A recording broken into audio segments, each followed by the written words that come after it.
यीशु ने कहा कि वो आपको जीवन देने आए हैं। ये कोई मामूली जीवन नहीं है, ये वह जीवन है जो परमेश्वर अपने आप में रखता है। यही तो जीवन की धुन है, हर एक स्तर में विजय। परमेश्वर कहता है महान वो है जो आपके अंदर है, ना कि वो जो इस दुनिया में है। जीवन की धुन। यीशु के सुंदर, भव्य और महान नाम में मैं पास्टर प्रेस आज फिर से आप सबका स्वागत करती हूँ इस सुंदर समय में जिसे हम कहते हैं जीवन की धुन, जहाँ हम परमेश्वर के लय में लाए जाते हैं। परमेश्वर से सही तरीके से जुड़ने के द्वारा, उसके वचन के सोर्स तक सही प्रकार से अपने आप को जोड़ने के द्वारा मैं आज आप सबका स्वागत करती हूँ इस दिन में, जहाँ परमेश्वर ने कुछ स्पेशल चीज़ें रखी हैं आपके लिए। हम जहाँ कहीं भी हों, जैसे भी जगह पे हों, जिन भी परिस्थितियों में हों, जिन भी लोगों के बीच में हों, हमारे लिए जानना बहुत ज़रूरी है कि परमेश्वर हम में दिलचस्पी रखता है। हम परमेश्वर के लिए ज़रूरी हैं। आप परमेश्वर के लिए ज़रूरी हैं। Praise the lord, hallelujah. आइए सबसे पहले हम जहाँ कहीं भी हैं, हम अपने हाथों को उठाएंगे और हमारे पिता परमेश्वर को धन्यवाद देंगे, उसकी स्तुति करेंगे और प्रार्थना के शब्दों के द्वारा हम उसकी आराधना करेंगे। धन्यवाद पिता, यीशु के नाम में हम तेरा धन्यवाद करते हैं तेरे अद्भुत प्रेम के लिए। धन्यवाद पिता कि तू हमारे जीवन में विश्वसनीय है और तेरे प्रेम के द्वारा तूने हमें चुना है और हमारे लिए तेरी सिद्ध इच्छा को निर्मित किया है, जिसमें चलने के द्वारा हम अपने जीवन में मसीह की विरासत को पाने पाते हैं। धन्यवाद पिता कि आज का दिन तूने हमारे लिए पुनर्निर्मित किया है और तेरे योजना के निमित्त हम आज इस दिन में हैं तेरे वचन से ग्रहण करने के लिए। हम अपने हृदय और आत्मा को खोलते हैं परमेश्वर, आज तेरे वचन को विश्वास और आनंद के साथ ग्रहण करने के लिए। यीशु के नाम में amen. Praise the lord, hallelujah. तो कैसे हैं आप सब? मैं उम्मीद करती हूँ कि आप वचन को थामे हुए हैं और अपने जीवन में परमेश्वर के वचन को अपना आधार बनाकर चल रहे हैं। Praise God.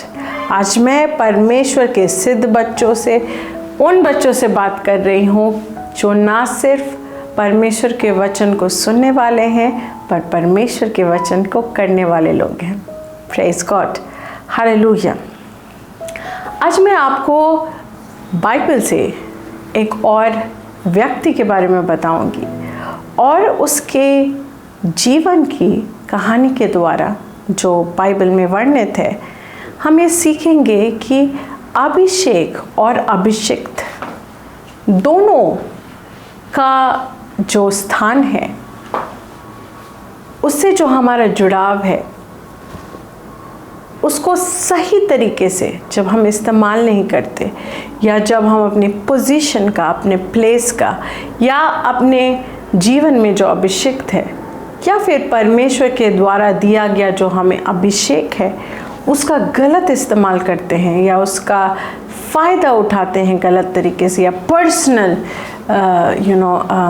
गेन्स के लिए, तो हम अपने जीवन में किस तरह से डिस्ट्रक्शन को अलाउ करते हैं। तो आज जब हम ये सीखेंगे तो मैं उम्मीद करती हूँ कि आप कभी भी अपने जीवन में डिस्ट्रक्शन के यानी विनाश के रास्ते को नहीं खोलेंगे। Praise God, hallelujah. तो क्या आपने कभी भी इस व्यक्ति का नाम सुना है जिसे गेहाजी कहते थे? Praise God. ये व्यक्ति एलाइशा के बहुत करीब था। एलाइशा का, आप प्रॉफिट एलाइशा के बारे में जानते हैं, भविष्यवक्ता जो एलाइजा के बाद यानी कि एलिया के बाद जो दूसरा भविष्यवक्ता नियुक्त किया गया था एलिया के द्वारा ही। तो उसके जो मंडली थी, जो भविष्यवक्ताओं की जो मंडली थी, उसमें जो एक व्यक्ति था, ही वॉज लाइक मतलब गेहाजी एक तरीके से एक अच्छे पोजीशन पे था एलिशा के प्रॉफिट कोर्ट में, और वो जिस पोजीशन पे था उसका उसने मान नहीं रखा। तो एक बार की बात है, सीरियन आर्मी का जो लीडर था नामान, वो एक बहुत ही उत्तम व्यक्ति था, और उसके कैप्टनशिप में या उसके अंडर में, उसके जब वो सैन्य लीडर था सीरिया का, तो सीरिया कई युद्ध जीती और राजा उससे बहुत खुश व्यक्ति था। बट नामान जो था, उसके साथ एक समस्या थी, उसे कोढ़ की बीमारी थी, और वो कोढ़ की बीमारी से ग्रसित था और परेशान था। फिर एक बार उसके पत्नी की दासी ने उससे कहा कि अगर नामान जाके समारिया में प्रॉफिट एलिशा से मिले तो वो चंगा हो सकता है, क्योंकि प्रॉफिट एलिशा जो हैं वो बहुत ही अभिषिक्त व्यक्ति हैं। तो नामान अपने राजा से बताता है, परमिशन लेता है, राजा इज़राइल के राजा को बोलते हैं, और उसके बाद नामान एलिशा के पास पहुंच जाता है। जब नामान एलिशा के पास पहुंचता है तो एलिशा नामान से मिलता नहीं है। वो उसे कहता है कि जाओ और तुम जाके जॉर्डन नदी में 7 बार डुबकी लगा लो। वो बस उसको संदेशा भिजवाता है अपने सेवक के द्वारा कि जाओ तुम जाके जॉर्डन नदी पे 7 बार डुबकी लगा लो और तुम्हारा कोढ़ ठीक हो जाएगा। और Naaman he was the captain of the army of Syria. वो बहुत ऑफेंड हो जाता है, बहुत गुस्सा हो जाता है कि मैं कहाँ से यहाँ तक आया और एलिशा मुझसे मिल भी नहीं रहा, सिर्फ ये कह रहा है कि भाई जाओ तुम डुबकी लगा लो जॉर्डन में।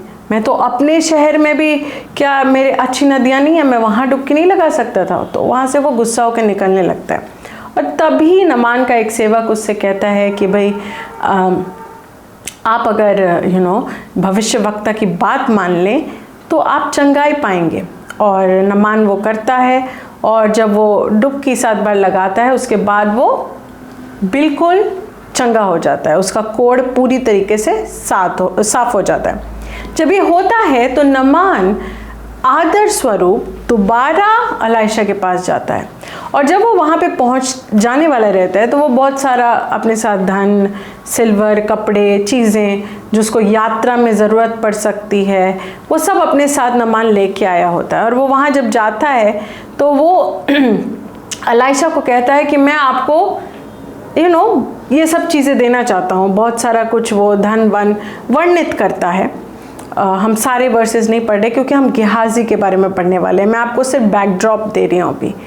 तो एलिशा उसे कहता है कि नहीं, मैं तुमसे कुछ भी नहीं लूँगा क्योंकि परमेश्वर ने किया है। और ये देख के नामान जो है वो परमेश्वर पे विश्वास करने लगता है, और एलिशा को कहता है कि आज मैं मानता हूँ कि कोई और परमेश्वर नहीं है, सिर्फ इज़राइल का जो परमेश्वर है वो ही सच्चा परमेश्वर है। और उसके बाद वो कहता है कि आज के बाद मैं सिर्फ इज़राइल के परमेश्वर की वंदना करूँगा। ऑल राइट, अब वो जा रहा होता है वापस। जब वो वापस जा रहा होता है और एलिशा ने उससे धन के रूप में कुछ नहीं लिया होता है, वो सिर्फ चाहता है कि नामान को जो उसने चंगा किया इसकी वजह से वो उसका उपकार माने और परमेश्वर को महिमा दे। Praise God. अब गेहाजी एलिशा के कोर्ट में एक हेड सेवक है, उसको ये बात नहीं जमती। ओके, उसको लगता है कि ऐसे कैसे एलिशा ने इसको बस जाने दिया, ये इतना सारा धन लेके आया था, हमें कुछ तो करना ही चाहिए था इसके साथ। तो अब हम पढ़ते हैं कि गेहाजी ने क्या किया। ओके, हम 2 राजा चैप्टर 5 से पढ़ेंगे, और ये जो मैंने अभी आपको नामान और एलिशा के बारे में बताई सारा इसी चैप्टर में है, पर हम 21-20वें वर्स से स्टार्ट करते हैं। ओके, मैं इंग्लिश में पढ़ूंगी और फिर आपको हिंदी में समझाऊंगी, क्योंकि इंग्लिश का ट्रांसलेशन ओरिजिनल ट्रांसलेशन से KJV सबसे क्लोज है, और मैं ग्रीक और हिब्रू से ही रिलेट करना पसंद करती हूँ, क्योंकि वहाँ से हमें मोस्ट क्लियर जो राइटिंग है वो पता चलती है. देयर इज़ नो अडल्टरेशन, मतलब ट्रांसलेशन होते होते कभी कभी बातें बदल जाती हैं. तो we will go with this. Okay, 20वां verse. But Gehazi, the servant of Elisha, the man of God, said, Behold, my master hath spared Naaman this Syrian, in not receiving at his hands that which he brought. But as the Lord liveth, I will run after him and take somewhat of him. तो Gehazi कहता है कि अलाइशा ने इसे बख्श दिया, कुछ इससे नहीं लिया, पर प्रभु जीवित रहे, मैं तो जाऊंगा इसके पीछे और कुछ ना कुछ इससे निकलवा के रहूंगा. तो गेहाजी को ये करने किसी ने नहीं कहा. ओके, और गेहाजी के मन में ये जो लोभ आया, ये इसे उसे गलत करने की ओर ढकेलता गया, और वो एक की बाद एक गलत चीज़ें करता गया. Okay, let's see the next verse, 21st verse. So Gehazi followed after Naaman, and when Naaman saw him running after him, he lighted down from the chariot to meet him and said, Is all well? तो Gehazi पीछे पीछे दौड़ने लगा नमान के रथ के, और नमान ने जब देखा कि कोई पीछे से दौड़ रहा है एलाइशा के कोट के पास से, तो वो उतर गया अपने रथ से और पूछा कि सब ठीक तो है. And he said, All is well. 22nd verse. My master hath sent me, saying, Behold, even now there be come to me from Mount Ephraim 2 young men of the sons of the prophets. Give them, I pray thee, a talent of silver and 2 changes of garments. तो Gehazi नमान के पास जब पहुंचता है, वो उससे झूठ कहता है. वो उससे कहता है कि हाँ, मुझे मेरे मास्टर ने भेजा है, मतलब एलाइशा ने भेजा है, और अभी अभी हमारे कोर्ट में हमारे जगह पे 2 भविष्यवक्ता के बेटे आए हैं, और वो हमारे मेहमान हैं, और उनके लिए हम मेरे मास्टर ने यानी एलाइशा ने कहा है कि आप हमें एक talent of silver they. Talent was a measurement of that time. तो इतना आप हमें चांदी दे दें और 2 कपड़े दे दें, 2 बार बदलने योग्य कपड़े दे दें. और नमान तो ऑलरेडी चाहता था कुछ देना, राइट. तो हम 23rd वर्स में देखते हैं. And Naaman said, be content, take 2 talents. And he urged him and bound 2 talents of silver in 2 bags with 2 changes of garments and laid them upon 2 of his servants, and they bare them before him. तो कहता है कि 1 talent क्यों, तुम 2 लो, और तुम 2 जोड़ी कपड़े भी लो, और खुश रहो. तो वो गेहाजी को के साथ 2 अपने सेवकों को भेज देता है उनके ऊपर लाद के. बाइबल कहती है लादना पड़ा था सिल्वर, तो आप सोच सकते हैं कितना ज़्यादा क्वांटिटी था. तो 24th वर्स में आते हैं. ये कहता है, and when he came to the tower he took them from their hand and bestowed them in the house and he let the men go and they departed. तो जब वो लोग उस प्रॉफिट गृह के मतलब एलाइशा के घर के पास तक पहुंचने लगे, तो गेहाजी ने कहा कि अब ये मुझे दे दो, मैं रख लूँगा, मैं संभाल लूँगा यहाँ से. उन 2 सर्वेंट्स को कहा, और तुम वापस चले जाओ ताकि कोई जान ना पाए. ऑब्वियसली अगर वो सेवक अंदर जाते तो वो एलाइशा को बोलते, मिलते. एनीवेज, तो उसने वो फिर घर में छुपा दिया. Okay, but he went in. 25th verse. अब गेहाजी वापस अंदर जाता है. And stood before his master, वो एलाइशा के सामने खड़ा होता है. And Elisha said unto him, whence comest thou Gehazi. से पूछता है एलाइशा कि तुम कहाँ से आ रहे हो Gehazi. And he said, thy servant went no with her. मतलब गेहाजी से कहता है कि आपका बंदा, आपका सेवक तो बस यही था, मैं तो कहीं भी नहीं गया. Okay, now Elisha is a profit. उसने ये सब कुछ होता हुआ आत्मा में देख लिया है, फिर भी उसने गेहाजी को एक मौका दिया कि वो खुद से अपने पाप को कबूल कर ले, बट उसने नहीं किया, उसने तब भी झूठ बोला। अब हम 26 वर्स देखेंगे। And he said unto him, Went not mine heart with thee when the man turned again from his chariot to meet thee? Is it a time to receive money, and to receive garments, and olive yards, and vineyards, and sheep, and oxen, and men servants, and maid servants? तो उसने कहा कि क्या जब तुम गए थे तो तुम मेरा हृदय नहीं लेके चले गए थे उस व्यक्ति के सामने? तुमने जो किया वो कितना गलत है। जब हमने उस पर एक उपकार किया, वो प्रभु की महिमा करने लगा, तो तुमने कैसे सोचा कि ये वो समय है जब हमें लोभ करके उससे कुछ मांगना चाहिए? क्या ये समय है कुछ पैसे मांगने का? क्या ये समय है कुछ चीज़ें मांगने का, कुछ जगह मांगने का? All right. So what Elisha wanted to say was कि ये बात कि उसने परमेश्वर को सच्चा जीवता परमेश्वर माना, यही सबसे बड़ी बात है। और ये क्या समय है कि तुम्हें उससे कुछ मांगना चाहिए था, कुछ हासिल करने की ख्वाहिश रखनी चाहिए थी। 27th verse, the last verse of this chapter. The leprosy therefore of Naaman shall cleave unto thee, and unto thy seed forever. And he went out from his presence a leper as white as snow. तो Elisha ने उसे गुस्से में शापित किया और कहा कि Naaman को जिस कोढ़ ने छोड़ा है वो कोढ़ तुम पर और तुम्हारे वंश पर सदा के लिए आ जाए।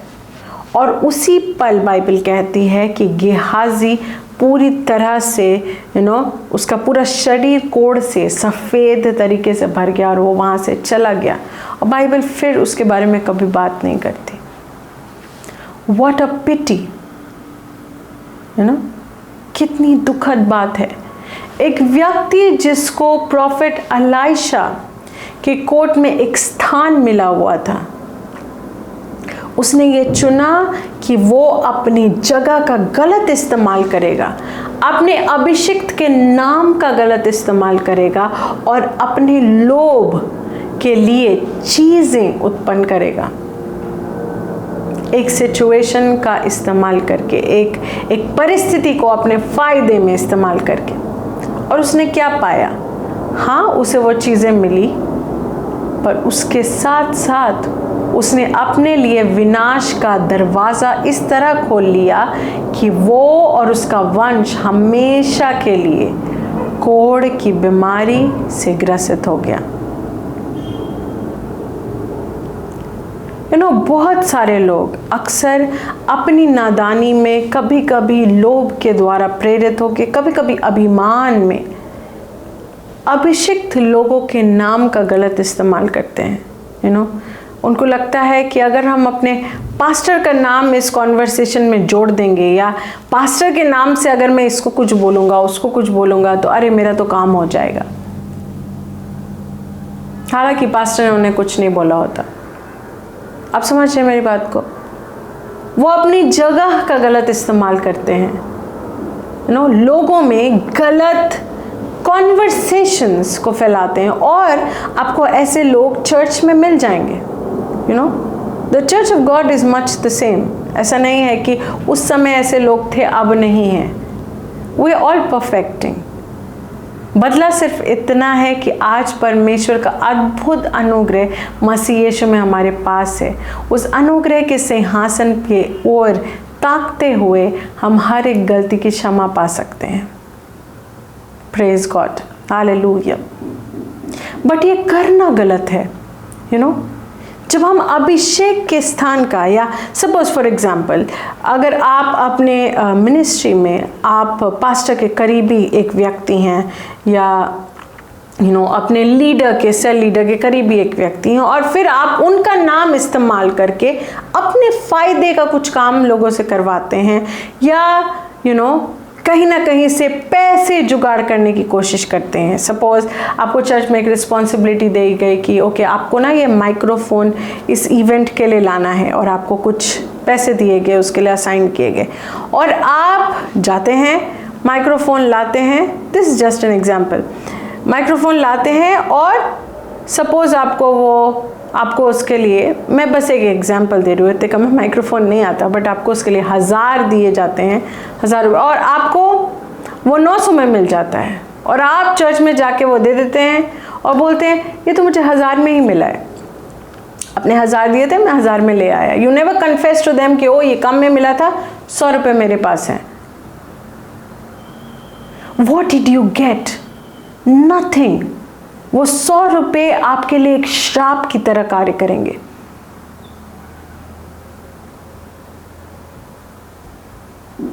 बहुत से लोग जब मिनिस्ट्री में होते हैं, ministers of God, you know, जो चीज़ें, जो धन लोग मिनिस्ट्री के कार्यों के लिए उन्हें देते हैं, वो अपने पर्सनल गेन पे, अपने भोग विलास पे उन्हें उड़ाते हैं, और परमेश्वर इसके खिलाफ है। आप समझ रहे हैं मेरी बात को? जब परमेश्वर, यहाँ पे हम देखते हैं कि गिहाजी एक अभिषिक्त व्यक्ति का नाम का गलत इस्तेमाल कर रहा है। जब आप परमेश्वर के दिए हुए स्थान का, परमेश्वर के ही नाम का गलत इस्तेमाल करें, तो और ये कितना बुरा हो सकता है। कभी कभी हमारे जीवन में जिन चीज़ों से हम जूझ रहे होते हैं, उनसे जूझने की हमें ज़रूरत नहीं होती, पर हम जूझ रहे होते हैं क्योंकि हमने अपनी आदतों में, अपनी हरकतों में कुछ ऐसी चीज़ें आनी दी होती है, और वो हमें लगता है वो ये तो नेचुरल है, ये तो कोई बात नहीं, ये तो चलता है। नहीं चलता। पिता से जुड़ी हुई, मिनिस्ट्री से जुड़ी हुई, परमेश्वर के राज्य से जुड़ी हुई हर एक बात, हर एक चीज़ पवित्र है, हम उसके साथ खेल नहीं सकते। जब परमेश्वर आपको एक स्थान पे रखता है, जब परमेश्वर आपको अपने भवन में एक जगह देता है, एक पोजीशन देता है, कभी भी उस पोजीशन का गलत इस्तेमाल ना करें। आपको डर लगना चाहिए करने से पहले। This is what is the fear of the Lord. परमेश्वर का भय इसे कहते हैं, इस डर को, कि हम पवित्र चीज़ों के साथ, पवित्र स्थान के साथ, पवित्र पोजीशन और अभिषेक के साथ कभी भी खिलवाड़ नहीं करेंगे।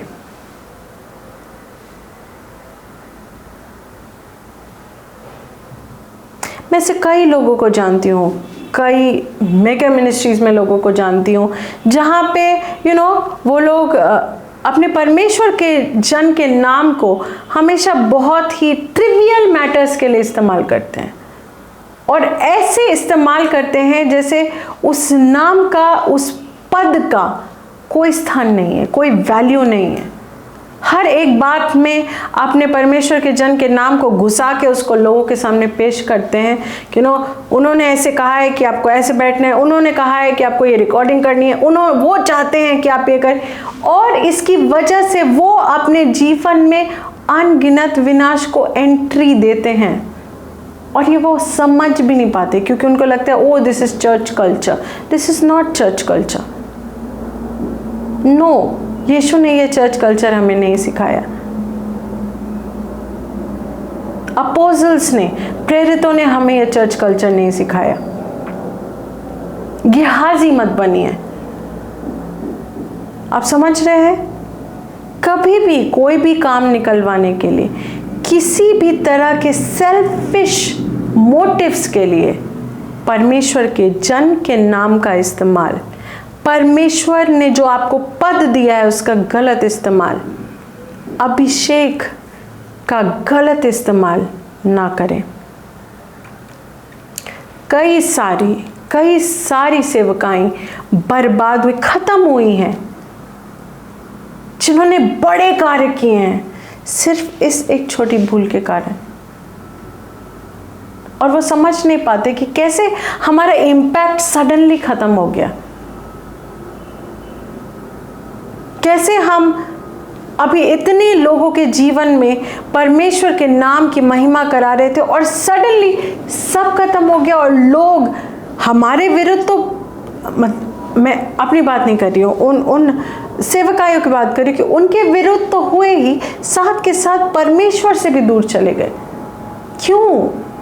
सिर्फ इसलिए क्योंकि वहाँ लोगों ने जो पद पे परमेश्वर के राज्य में, परमेश्वर के कलीसिया में एक पद पे रखे गए थे परमेश्वर के द्वारा, उन्होंने अपने पद का, अपने ऊपर के अभिषेक का और अपने अभिषिक्त के नाम का गलत इस्तेमाल किया।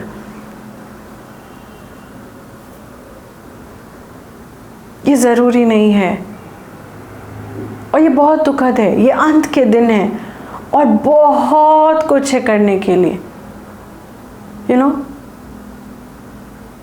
कभी कभी आप अलग अलग टीवी प्रोग्राम्स में, मसीह मीटिंग्स में भीड़ को देखते हैं और आपको लगता है अरे कितने लोग मसीह में, हमें तो कुछ करना ही नहीं है। नो, बहुत से लोग हैं जिन्हें आज ये भी नहीं पता कि यीशु पहली बार आया था और हम उसके दूसरी बार आने का प्रचार कर रहे हैं। सुसमाचार को दुनिया के हर एक कोने में पहुंचाना होगा। जिस तरह से पानी, जल दुनिया को कवर करता है, उस तरह से जब परमेश्वर का वचन इस दुनिया में कवर करेगा तब यीशु वापस आएगा। और ये हमारी जिम्मेदारी है और ये बहुत ज़रूरी जिम्मेदारी है। इसलिए अपने जीवन में ये अपने आप के लिए निश्चय करें कि आप कभी भी अभिषेक का और अपने पद का गलत इस्तेमाल नहीं करेंगे। अपनी भोग विलास के लिए कभी इस्तेमाल नहीं करेंगे। परमेश्वर की चीज़ों को जब हम पवित्र समझ के पवित्रता से ट्रीट करते हैं, हमारे जीवन में अनगिनत अनुग्रह को हम देखते हैं। आपके अंदर से वो उमड़ता है, आपके जीवन में वो आता है। आप जहाँ जाते हैं रास्ते आपके लिए खुले होते हैं। आप जिस भी दरवाजे को खटखटाते हैं वो आपके लिए खुल जाता है। जिस भी मौके की तलाश कर रहे होते हो आपको मिल जाता है। क्यों? क्योंकि आप परमेश्वर के साथ सही चल रहे हैं। इस दुनिया में कुछ और मैटर नहीं करता। सबसे ज़्यादा जो चीज़ मैटर करती है वो ये है कि आप परमेश्वर के साथ सही तरीके से चल रहे हैं या नहीं। आपका परमेश्वर के साथ चलन कैसा है। और आप किसी को भी बेवकूफ़ बना सकते हैं, परमेश्वर को नहीं। आप किसी के भी सामने कैसे भी अच्छे होने का, सही होने की एक्टिंग कर सकते हैं, उन्हें छल सकते हैं। परमेश्वर आपको भीतर तक जानता है, आपके मन की सोच को भी जानता है। So work on your self. अपने आप पे कार्य कीजिए, अपने सोच पे कार्य कीजिए कि कभी भी आप गेहाजी की तरह गलत नहीं होंगे। Praise the Lord. और आप देखेंगे जब आप ये करते हैं तो आप अपने जीवन में कितना आगे और ऊपर बढ़ते हैं। Praise the lord, hallelujah. मैं उम्मीद करती हूँ कि आज आपने कुछ बहुत ज़रूरी सीखा है और आगे भी आने वाले हफ्तों में मेरे पास आपके लिए कई अलग अलग कैरेक्टर्स हैं बाइबल से, जिनका नाम आप कभी कभी बाइबल स्पीड रीड करते वक्त भूल जाते हैं, आपसे छूट जाता है, पर उनके जीवन के द्वारा हमें बहुत इम्पोर्टेंट सीख मिलती है।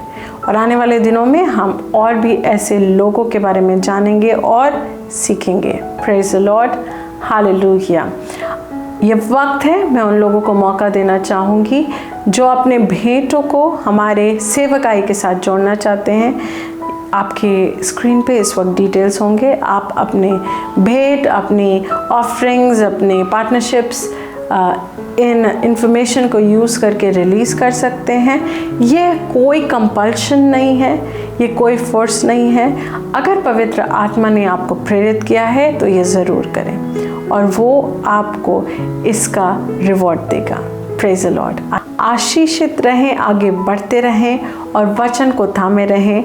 मैं अगले हफ्ते आपसे फिर इसी समय मिलूंगी इसी चैनल पे। Praise God. This program is brought to you by Ambassadors of Zion Church, making the world a better place.